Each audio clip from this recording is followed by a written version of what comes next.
Alors aujourd'hui, ce que je voudrais faire, c'est vous partager un peu quelque chose qui a changé ma vie il y a 4 ou 5 ans à peu près. Je me suis rendu compte de quelque chose qui était que Dieu a quelque chose à dire sur mon boulot. Avant, en fait, par rapport au travail, j'ai prié quand je voulais un nouveau poste. Seigneur, donne-moi un nouveau poste, je ne supporte plus mon chef ou mes collègues ou quand j'avais un problème. Et en fait, je me suis rendu compte que Dieu, non seulement il avait son mot à dire, mais en fait, il voulait être au centre de ma vie par rapport à ça. Donc si on prend une semaine typique, voilà, aujourd'hui on est dimanche, et donc on est là avec nos frères et sœurs, on loue le Seigneur, amen, tout va bien, on est content. Mais alors tous les autres jours de la semaine, c'est le boulot quoi. Avec son lot de soucis, ouais, lundi quoi. En fait ça c'est moi derrière mon ordinateur là, parce que tous les jours je suis avec mon ordinateur, avec les collègues, les prestataires, bref. On a l'impression que Dieu n'est pas trop là. Le samedi, heureusement, on peut se reposer. Le dimanche, on est là entre chrétiens. Et si vous prenez une journée de 24 heures, alors bon, après ça dépend des gens, mais en gros, on va dire, sur 24 heures, vous avez 8 heures de sommeil. Si vous travaillez à temps complet, 8 heures où vous êtes au travail, avec vos collègues, les clients, votre patron. Et il vous reste à peu près 8 heures pour être avec votre conjoint ou vos enfants si vous en avez, manger, sortir, enfin faire du sport. Mais globalement, en fait, on se rend compte qu'on passe plus de temps avec les collègues qu'avec sa famille. Donc est-ce que Dieu a quelque chose à dire là-dessus ? Bon, ça c'est pour vous montrer un peu la place finalement, juste en termes de temps, que nous prend cet aspect du travail. Alors, si vous regardez là. Et je ne vais pas vous rappeler que ça fait à peu près 1 an et demi qu'on est dans une crise sanitaire. Et qu'avec cette crise, en fait, beaucoup de gens se sont remis en cause par rapport au travail. Et puis, on a des situations de toute façon assez complexes. Il y a des gens qui font des burn-out, peut-être c'est votre cas, où on a un manque de... quel est le sens en fait du travail que je fais ? Pourquoi je travaille tout le temps ?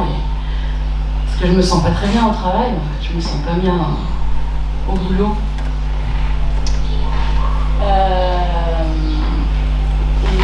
Puis, alors, donc moi j'ai des questions qui me sont arrivées par rapport au travail. Par exemple, j'ai vécu beaucoup d'injustice en fait, parce qu'on travaille, j'avais l'impression de travailler beaucoup et puis en fait finalement, pas d'augmentation, la promotion va aux collègues et on comprend pas très bien pourquoi. Seigneur, pourquoi tu permets ça ? Pourquoi tu permets que je sois en échec Et puis il y a d'autres types de sentiments, voilà. Tous les problèmes qu'on trouve au travail, je pense que je suis pas la seule à avoir subi des choses comme ça. Et puis aussi des fois l'absence de travail, la recherche de boulot. Et moi j'ai aussi un truc qui est le syndrome de l'imposteur. En fait, on me demande de faire quelque chose, mais j'ai aucune idée de comment le faire. Et Seigneur, au secours, quoi, aide-moi, parce que là, je crois qu'on me demande un truc, mais en fait, on s'est trompé. Il y a une erreur de casting, mais je dois faire la chose et aucune idée. Alors, la bonne nouvelle, c'est que la Bible parle de ces thèmes. Et moi, ça, je ne le savais pas il y a 4-5 ans. Que Dieu a son mot à dire dans cet aspect. Et surtout, en fait, Dieu nous aime entièrement. Et en fait, il veut s'occuper de nous, même sur cet aspect professionnel où on se disait, en fait, Dieu c'est bien le dimanche. Mais non, en fait, il veut être avec nous tous les jours de la semaine. Alors pourquoi je dis que la Bible parle de ces thèmes? Alors en fait, donc, sur la diapo suivante, il y a pas mal de choses, mais de toute façon on n'a pas trop le temps de développer chaque point, mais on pourrait écrire 10 millions de livres là-dessus, mais juste quand vous rencontrez quelqu'un, souvent la première question c'est « Hey, en fait, tu fais quoi dans la vie ?» Et la société nous juge beaucoup sur... En fait, on a tendance à se définir par notre travail, ce qu'on fait, ou notre place peut-être dans un organigramme d'une société. Personnellement, j'ai été au chômage pendant plusieurs mois et ça a été assez difficile en fait. Parce que quand les gens me posaient une question sur qu'est-ce que je fais dans la vie, je me sentais pas très bien. Et peut-être que c'est votre cas aujourd'hui, ou que vous êtes à la retraite, ou que vous êtes maman à plein temps, et que du coup, vous ne percevez pas de salaire, hein, malgré tout le travail que vous faites. Et notre société a tendance à dire, si vous ne faites pas d'argent, vous n'avez pas de valeur. Je pense que la Bible ne dit pas ça. La valeur qu'on a, notre identité, si on a mis notre confiance en Dieu, et la 3:36, c'est qu'on est fils de Dieu. Et en fait, c'est pas le travail qui définit notre identité, mais c'est notre qualité d'enfant de Dieu. Et donc ça permet de remettre les choses en place, là où dans la société, c'est travail, quoi. Alors on peut se dire aussi, bon, le travail, c'est bon, là ça y est, j'ai enfin eu un CDI, je suis tranquille.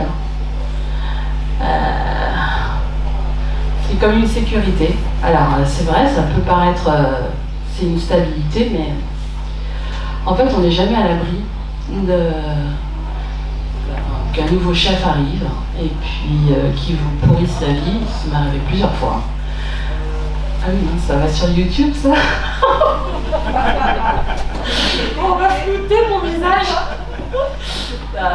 Bon, voilà. Non. Et donc, ce que je voulais dire, c'est que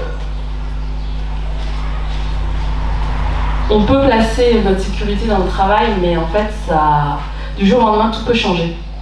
Et donc, du coup, je vous encourage surtout à placer votre sécurité dans Dieu, en fait.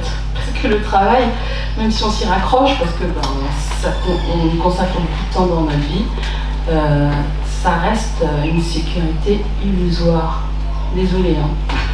Je suis très optimiste aujourd'hui. Et puis ça peut aussi facilement devenir notre idole, si on a réussi à se rendre indispensable dans son travail, et qu'on a du mal à... Finalement, en fait, le travail, je le vois aussi par rapport à tout ce que je vous dis là, c'est des choses que je vis aussi, hein. C'est pas pour vous mettre la pression ou quoi, mais on a tendance à négliger son engagement avec le Seigneur, le temps qu'on passe avec le Seigneur, le temps qu'on passe avec notre famille, parce que y a le travail, quoi, faut faire les choses. Et je pense que si Dieu s'est reposé le 7e jour, c'est peut-être aussi, il a des choses à nous enseigner par rapport à ça. Donc, par rapport au travail, en fait, moi je me pose la question, mais est-ce que Dieu travaille? En fait, il a travaillé aussi, dans Genèse 1, on voit qu'il a créé la terre, chaque chose sur la terre, et à chaque fois, il finit par « Et Dieu vit que cela était bon ». Là, il va relire la Bible, relire ces super passages. Et en fait, Dieu travaille.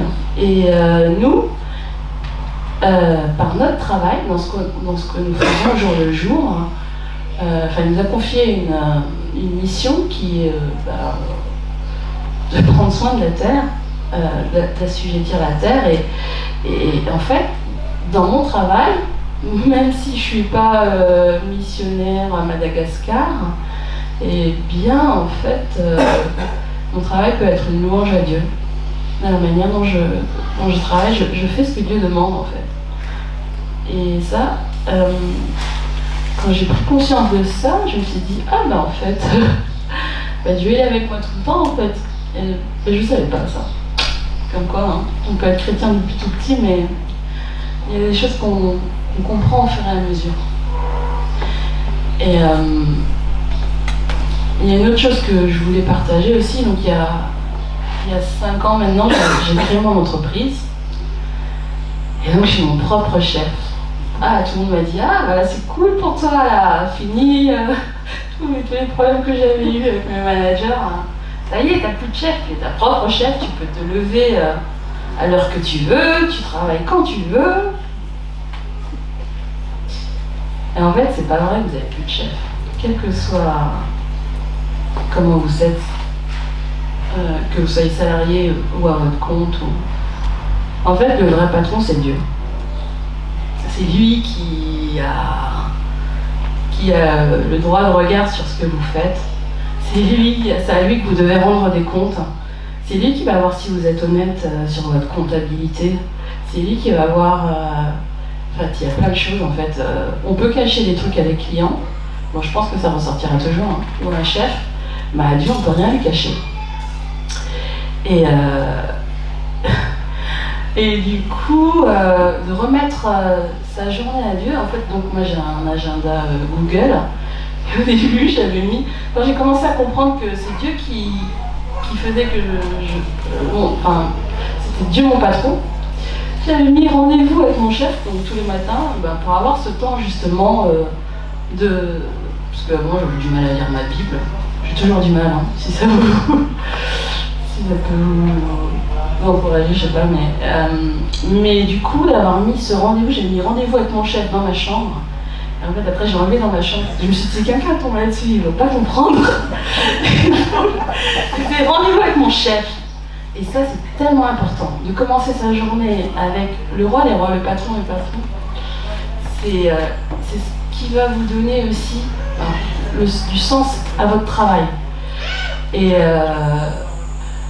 quand on est à son compte, en fait, on vous explique qu'il y a 30% du temps que vous devez dédier à la prospection commerciale, c'est-à-dire à trouver des nouveaux clients.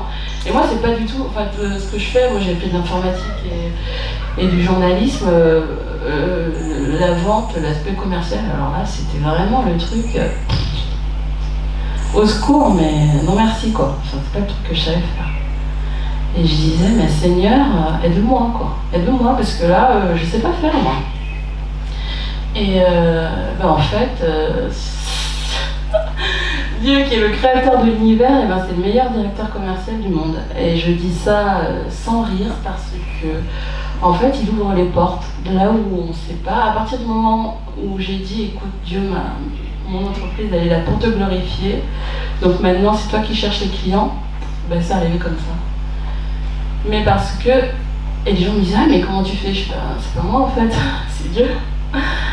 Et ça, c'est vraiment quelque chose, surtout d'être sans filet par rapport à cette boîte. Je vois vraiment que le Seigneur agit sur des choses même au-delà même de ce qu'on imagine.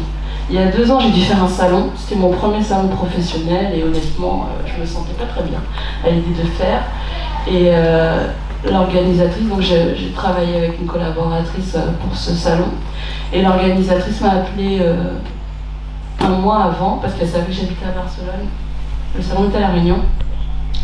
Et elle m'a dit, est-ce que vous serez là 2 jours avant parce que le président Macron veut discuter avec vous. Je fais, quoi? Elle s'est pas trompée là de téléphone. Je vois pas pourquoi, dans ma petite boîte là, le président de la République veut discuter avec nous. Et en fait, j'avais demandé à mon église à Barcelone de prier pour moi parce que je me suis dit, écoute, Dieu, si tu me dis que je dois discuter avec lui, que je puisse témoigner en fait, parce que c'est pour ça qu'on est là en fait. Et donc au final, bon, on l'a vu, mais on n'a pas eu le temps de parler. Mais mon église avait prié et j'avais préparé ce que j'allais lui dire pour lui dire, ben, en fait, on est appelé à prier pour les autorités. On soit d'accord, pas avec sa politique, c'est autre chose, mais vraiment, en tant que chrétien, on a notre place à jouer. Et si Dieu nous donne un boulevard pour discuter avec quelqu'un, c'est à nous de le faire, quoi. De moi-même, je pense que j'aurais jamais eu cette occasion, notamment, ça faisait juste 3 ans que j'avais créé cette boîte. Donc tout ça pour vous dire que là où Dieu nous a placés, peut-être vous dites, ouais, mais témoigner, c'est le travail du pasteur, le travail de missionnaire. En fait, on est tous missionnaires là où Dieu nous a placés, donc cette petite lumière, ma petite lumière, je vais la faire, mais celle-là, en fait, vous devez la faire briller, 7 jours sur 7, là où Dieu vous a placé. C'est rigolo parce que cette semaine, je discutais avec une copine de mon ancien groupe de jeunes et elle me disait, ah ouais, je suis trop contente parce que il y a une collègue qui s'est convertie et du coup, en fait, voilà, on est plusieurs chrétiens maintenant et on peut s'encourager au travail. Franchement, c'est le luxe si vous avez ça. Et c'est génial, quoi. Je pense que même si on n'est pas dans les mêmes milieux et tout, on peut s'encourager. Donc là, ce que je vous ai expliqué, c'était un peu au niveau individuel, de comment on voit par rapport à, comment moi je voyais le travail. Mais ouais, on peut faire cette semaine typique où en fait Dieu est là tous les jours. Et c'est juste en travaillant qu'en le glorifiant. Moi, quand j'étais petite, je pensais que glorifier Dieu, c'était faire un message, faire la louange. Mais en fait, non. J'ai appris ça il y a 4-5 ans. Et donc, ce que je voulais vous encourager, ce à quoi je voulais vous encourager, c'est une diapo suivante. Ouais. Alors, donc, du coup, en discutant par rapport à avoir réfléchi sur ce côté du travail, j'ai rencontré des gens, un réseau qui s'appelle C'est Proactif. Et en fait, ils font des petits groupes de prière entre personnes qui travaillent, qui cherchent du travail, mais enfin, par rapport à ce domaine du travail. Et du coup, les questions qui se posent, c'est celle-là, là. Enfin, ouais, mais moi je suis le seul chrétien dans l'entreprise, comment je fais? Ou il y a d'autres choses plus utiles à faire pour Dieu, et si je témoigne là, je vais gagner, ça va être compliqué, quoi. Parce que c'est vrai que il y a la question de la laïcité aussi, mais est-ce que il y a plein de choses qu'on peut faire dans le cadre de la laïcité. La question c'est en fait comment on peut témoigner avec comment on peut faire. Et ouais, pour des gens qui pensent aussi qu'on peut être licencié si on dit qu'on est chrétien, en fait, donc toutes ces questions-là, on en discute. C'est la diapo suivante. Dans des groupes, en fait, donc c'est 1h30 par mois. Et en fait, on fait soit ça en Zoom, soit en présentiel, et pour partager sur ces thèmes, parce que on est tous dans la même galère, en fait. Et l'idée, c'est vraiment de faire, en fait, retrouver le sens du travail et ne pas être cohérent.